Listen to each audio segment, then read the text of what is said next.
स्वागत है दोस्तों आप लोगों का आपके अपने YouTube चैनल हिंदी मंथन पर। मैं रणंजय सिंह आप लोगों का तहे दिल से स्वागत, अभिनंदन और वंदन करता हूं। आज हम लोग अलंकार विरोधाभास अलंकार के विषय में पढ़ेंगे। यह परीक्षा के दृष्टिकोण से अत्यंत महत्वपूर्ण अलंकारों की श्रेणी में आता है। विरोधाभास की परिभाषा को समझने से पहले विरोधाभास शब्द के विषय में समझते हैं। आइए, यदि विरोधाभास शब्द को देखा जाए तो विरोधाभास शब्द जो है वो दो शब्दों के योग से बना है। कितने शब्दों के? दो शब्दों के, जिसमें जो पहला शब्द है वो क्या भैया? तो वो है विरोध। क्या है? विरोध धन आभास। क्या भैया? विरोध धन आभास। अगर बात हम इसमें संधि की करें तो इसमें दीर्घ स्वर संधि है। दीर्घ स्वर संधि, दीर्घ स्वर संधि है। विरोध का अर्थ तो विरोध होता ही है, किंतु आभास का मतलब क्या होता है? तो आभास का मतलब होता है प्रतीत। क्या होता है? प्रतीत, या फिर होता है महसूस। क्या भैया? महसूस।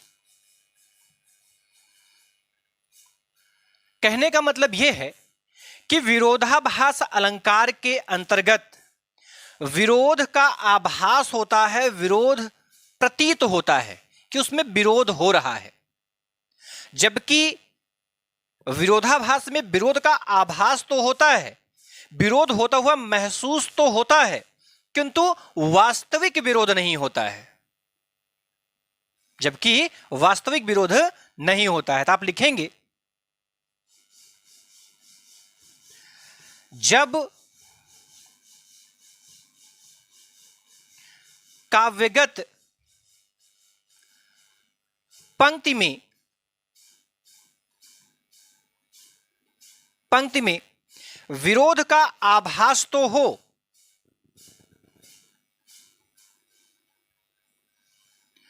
विरोध का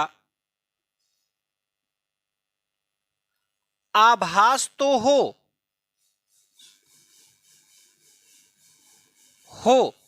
किंतु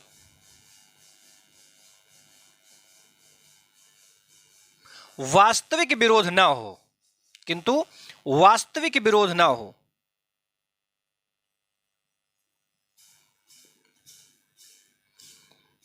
वास्तविक विरोध ना हो तो वहां विरोधाभास अलंकार होता है। तो वहां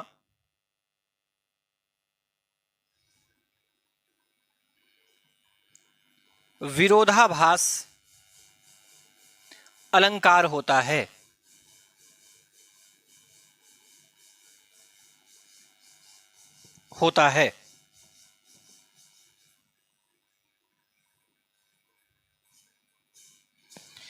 दूसरी महत्वपूर्ण बात,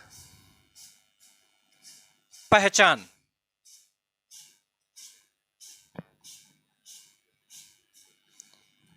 देखिए, अलंकारों के अंतर्गत उनकी परिभाषा और उनका अर्थ ही महत्वपूर्ण होता है। उनके जो उदाहरण होते हैं, उन उदाहरणों को रटने से कोई विशेष लाभ नहीं होता है। यदि हम उन उदाहरणों की पहचान के तरीके हमें पता हो जाएं कि हम उदाहरणों को पहचान कैसे सकते हैं, तो आप ये मान के चलिए फिर सारी समस्याएं आपकी सॉल्व हो जाएंगी। ये जो विरोधाभास अलंकार होता है, इसकी सबसे बड़ी पहचान मैं आपको बताऊं, वो ये होता है कि विरोधाभास के अंतर्गत आने वाली जो पंक्तियां होती हैं उसमें विलोम शब्दों का प्रयोग देखने को मिलता है। क्या भैया? विलोम शब्दों को देखने का।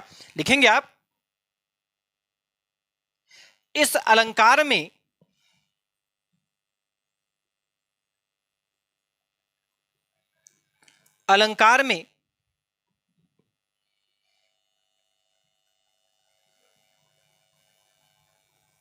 विलोम शब्दों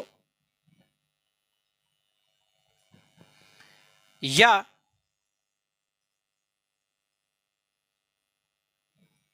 विपरीत अर्थ को धारण करने वाले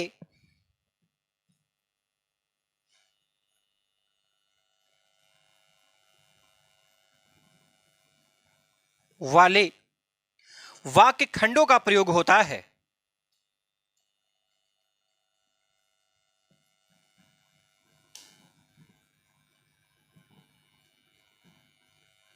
प्रयोग होता है।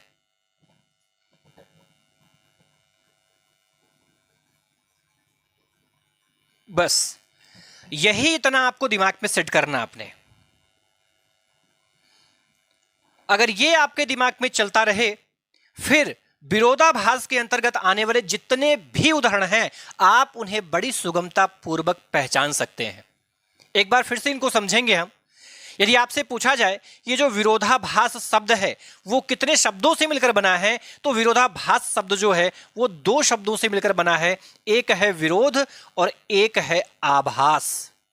ये विरोधाभास दो शब्दों में, विरोध और आभास दो शब्दों में जब हम संधि करते हैं तो निर्माण किसका होता है? इस विरोधाभास शब्द का निर्माण हो जाता है। विरोधाभास शब्द का केवल अर्थ देखा जाए कि विरोधाभास शब्द का अर्थ क्या होता है, तो विरोध का आभास होना। क्या भैया? विरोध का आभास होना। विरोध का आभास होना ही क्या होता भैया? विरोधाभास होता है। विरोधाभास अलंकार के अंतर्गत आने वाली जो काव्यगत पंक्तियां होती हैं, कैसी पंक्तियां भैया? काव्यगत पंक्तियां। इन काव्यगत पंक्तियों में विरोध का आभास मात्र होता है। यह महसूस होता कि इसमें विरोध है, किंतु ध्यान रहे इसमें वास्तविक विरोध नहीं होता। वास्तविक विरोध नहीं होता है, केवल विरोध का आभास मात्र होता है, वास्तविक विरोध नहीं होता है। ठीक। दूसरी बात, यदि हम इसके पहचान की बात करें तो विरोधाभास अलंकार के अंतर्गत हम विलोम शब्दों को अधिकांशतः देखते हैं, या फिर विपरीत अर्थ को धारण करने वाले जो वाक्य खंड होते हैं, इन वाक्य खंडों को भी हम उसमें देखते हैं जो विपरीत गुणों को धारण किए हुए होते हैं। आ रहा समझ में? तो आप भैया इसका एक स्क्रीनशॉट लीजिए, मैं इसके उदाहरणों की चर्चा आपसे विस्तार पूर्वक करता हूं। लीजिए, आप स्क्रीनशॉट लीजिए भैया इसका। ले लिया स्क्रीनशॉट? चलिए अब हम उदाहरणों की चर्चा करते हैं।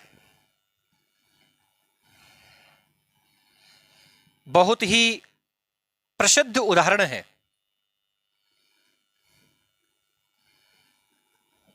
देखेंगे, प्रिय। प्रिय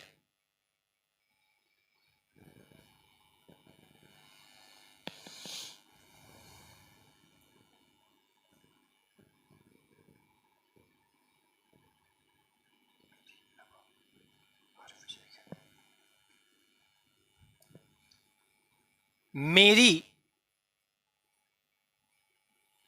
अब हार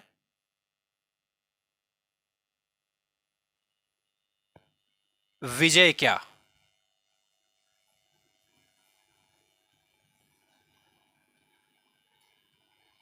प्रिय मेरी अब हार विजय क्या? महादेव वर्मा जी की यह पंक्ति है। यह भी विरोधाभास अलंकार का एक बेहतरीन उदाहरण है। आप इनके अर्थ को समझे व ना समझें, इसमें विलोम शब्द आपको ध्यान में रखने हैं। आप हमें बताएं, हार का विलोम क्या होता है? विजय। इस हार में और इस विजय में क्या है? विरोधाभास है।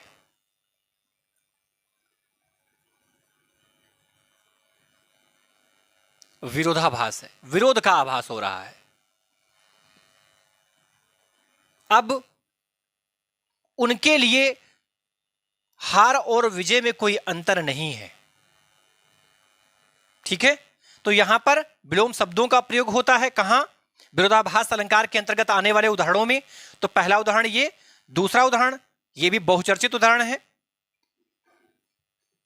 या अनुरागी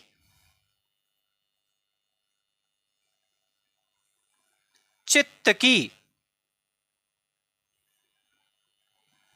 की गति समुझे नहीं कोय।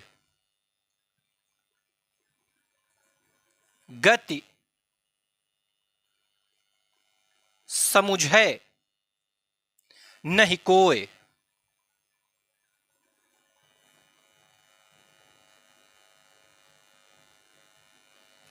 ज्यों ज्यों बूढ़ है श्याम रंग,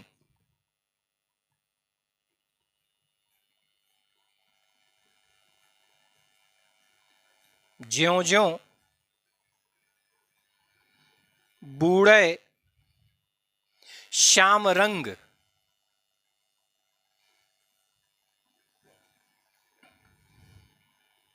त्यों त्यों त्यों उज्ज्वल होए।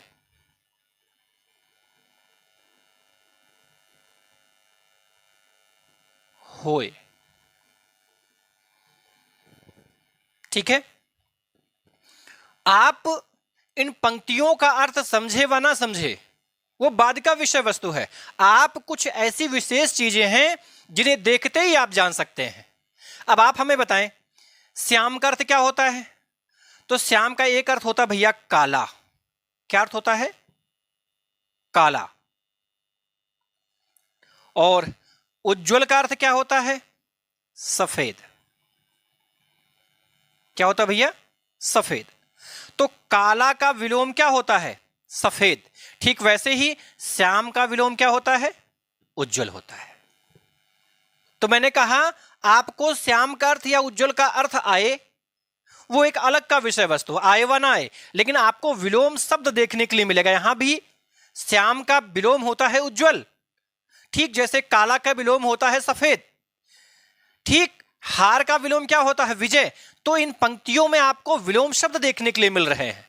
और मैंने आपको पहचान में बताया कि विरोधाभास अलंकार के अंतर्गत जो पंक्तियां आती हैं उनमें विरोध का आभास तो होता है किंतु वास्तविक विरोध नहीं होता है। अब यहां पर समझेंगे, या अनुरागी चित्त की। अनुरागी मतलब होता है प्रेमी। क्या भैया? प्रेमी। या अनुरागी चित्त की, चित्त माने क्या होता है? मन, हृदय। या अनुरागी चित्त की गति समुझे नहीं कोय। यहां पर यह बताया जा रहा है कि जो प्रेमी हृदय होता है उस प्रेमी हृदय की जो स्थिति होती है, जो उसकी गति माने क्या होता है? स्थिति। उसकी स्थिति को कोई आसानी से समझ नहीं सकता है। जो प्रेमी मन होता, जो प्रेमी हृदय होता है, उन प्रेमी हृदय की स्थितियों को समझना आसान नहीं होता है। क्यों? नीचे दिया गया है, ज्यों ज्यों बूढ़ है श्याम रंग। क्योंकि वो जो प्रेमी मन होता है वो जैसे जैसे श्याम रंग में डूबता है त्यों त्यों उज्ज्वल हुए, वो वैसे वैसे ही उज्ज्वल सफेद होकर के बाहर निकलता है, पवित्र होकर के बाहर निकलता है।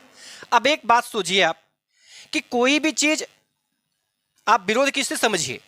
आप हमें बताएं, ज्यों ज्यों बूढ़ है श्याम रंग।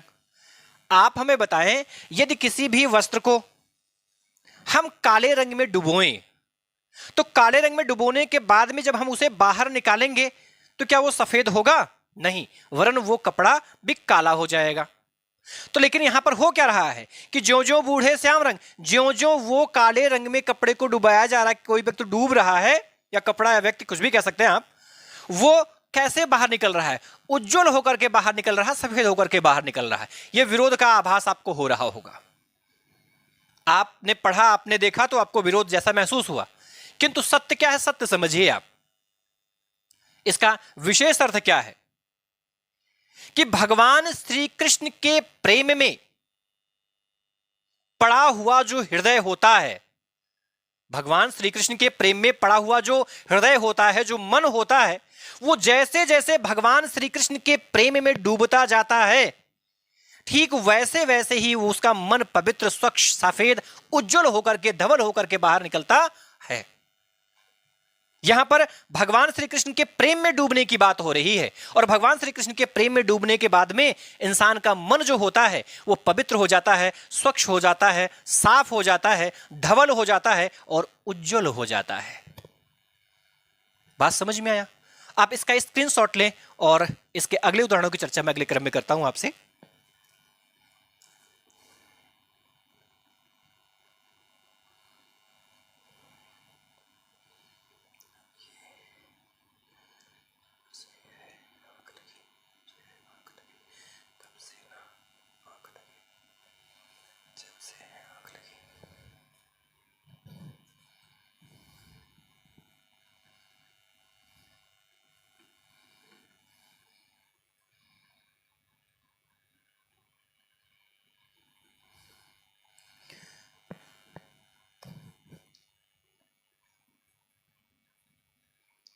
जब से है आंख लगी,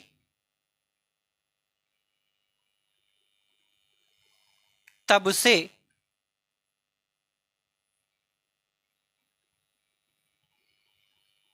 ना आंख लगी।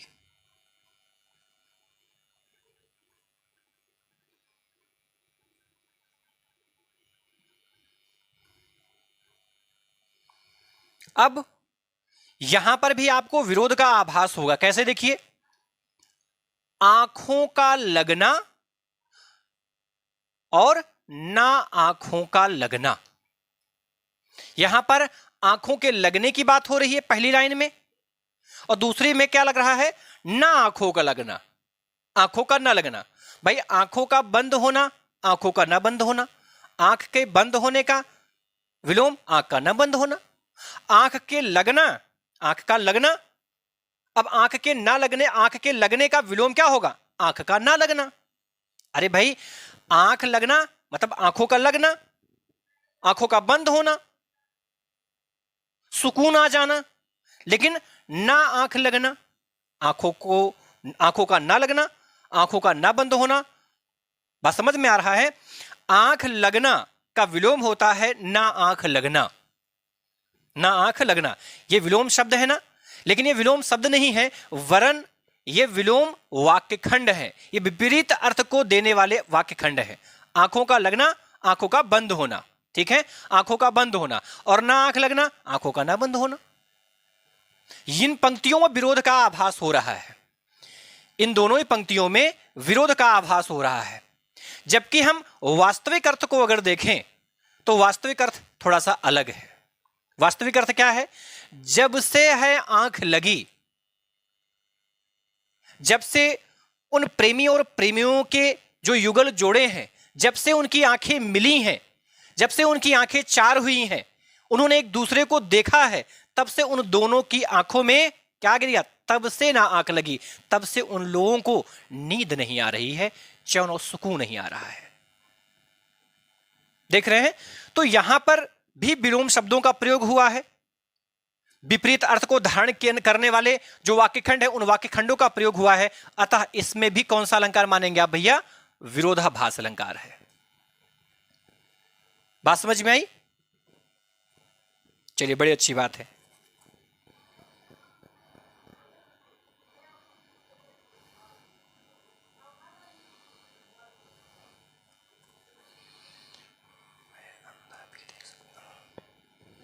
मैं अंधा भी देख सकता हूं, मैं अंधा भी देख सकता हूं, देख सकता हूं।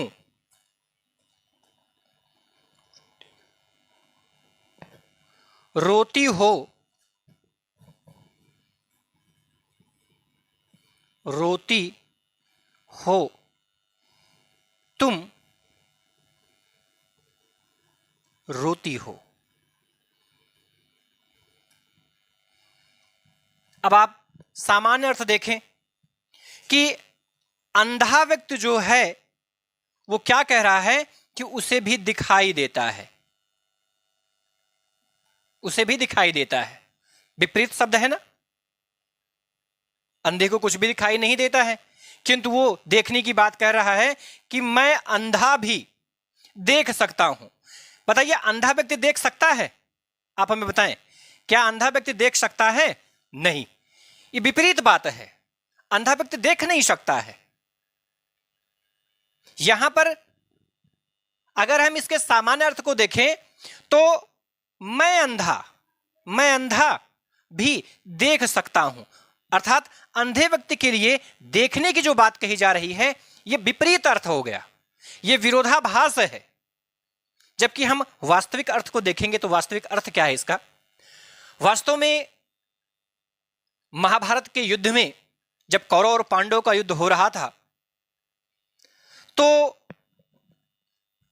उसमें होता क्या है कि जो कौरवों की सेना होती है उस कौरवों की सेना का विनाश हो जाता है,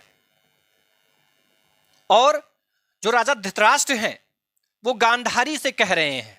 राजा धृतराष्ट्र जो थे वो अंधे थे ना, राजा धृतराष्ट्र अंधे थे, तो वो गांधारी को रोता हुआ कह रहे हैं कि मैं अंधा हूं, मैं अंधा भी देख सकता हूं, मैं जरूर अंधा हूं किंतु मैं फिर भी देख सकता हूं, मैं महसूस कर सकता हूं, मैं सुन रहा हूं कि तुम रो रही हो, तुम रो रही हो।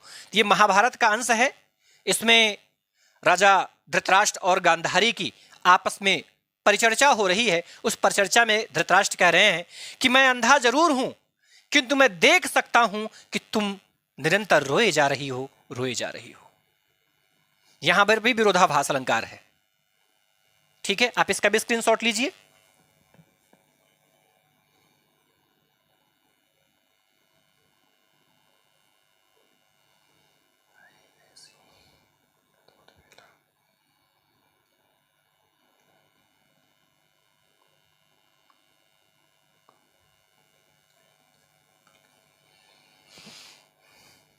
अगला है, आई ऐसी अद्भुत बेला, आई ऐसी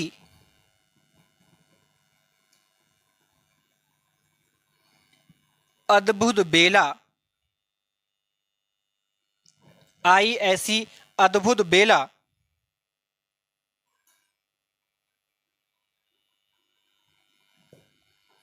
ना रो सका,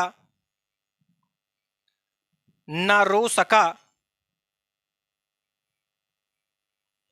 ना बिहस सका।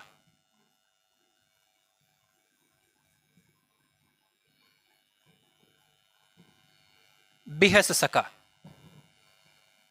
अब आप हमें बताएं, रोना, रोना का विलोम क्या होता है? हंसना, हंसना ही तो होता है। तो मैंने आपको बताया था इसमें विलोम शब्दों का प्रयोग होता है, इसमें भी विलोम शब्दों का प्रयोग दिया गया है।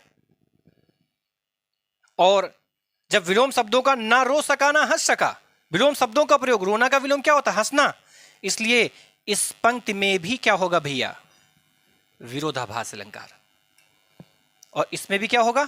इसमें भी होगा विरोधाभास अलंकार। आई होप आपको विरोधाभास अलंकार समझ में आ गया होगा। आज की क्लास को मैं यहीं पर स्थगित करता हूं। इसके आगे की चीजों को हम लोग अगले क्रम में समझेंगे।